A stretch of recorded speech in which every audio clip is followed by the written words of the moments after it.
কিছুদিন আগে মিটু ঘটনায় অভিযুক্ত পরিচালক যখন আরজি করের ঘটনা নিয়ে বিবৃতি দিয়ে ক্ষোভ প্রকাশ করে, দেখে হাসি পায়। কতজন মহিলা বন্ধুর কাছে তার কুকীর্তির কথা শুনেছি, তার হিসাব নেই।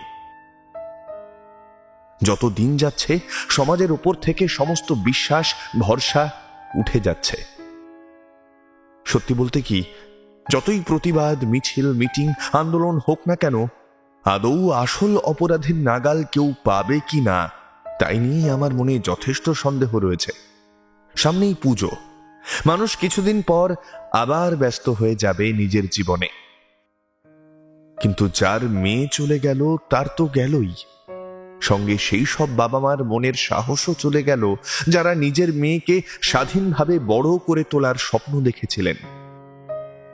আমার বন্ধুবৃত্তে এমন অনেক মানুষ আছে যারা নিজেদের শিল্পী, বিজ্ঞাপন, সিনেমা জগতের জ্ঞানীগুণী চরিত্র বলে জাহির করেন।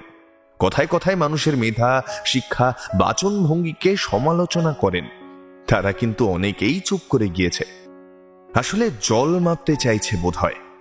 আগে হাওয়া কোন দিকে বইছে দেখে সব দিক বাঁচিয়ে একটা পলিটিক্যালি কারেক্ট স্টেটমেন্ট দেবে।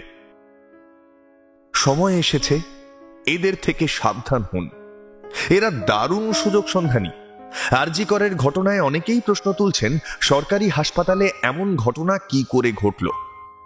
আমার বক্তব্য, শুধু সরকারি হাসপাতাল কেন, পৃথিবীর যে কোনো প্রান্তে, দেশে, রাজ্যে, শহরে, পাড়ায় এই ঘটনা কেন ঘটবে? অনেকে দেখলাম লিখেছে, আহারে, মেয়েটা যদি একটা সুরক্ষিত বিশ্রাম কক্ষ পেত তাহলে নিশ্চয়ই এই ঘটনা ঘটতো না। আমার সোজাসুজি প্রশ্ন তাদের, মেয়েটি যদি রাত্রি ৩টের সময় খোলা আকাশের নিচে শুনশান নিস্তব্ধ রাস্তায় গাছের নিচে শুয়েও বিশ্রাম নেয়, তাহলেও এই রকম লজ্জাজনক ঘটনা কেন ঘটবে? আসলে যখনই এরকম কোনো ঘটনা ঘটে আমরা প্রশ্ন খুঁজি। মেয়েটা কি রাত্রে একা একা ঘুরছিল? কি ধরনের পোশাক পরেছিল সে কি নেশা করেছিল? সঙ্গে কোনো পুরুষ বন্ধু ছিল কিনা? ইত্যাদি ইত্যাদি।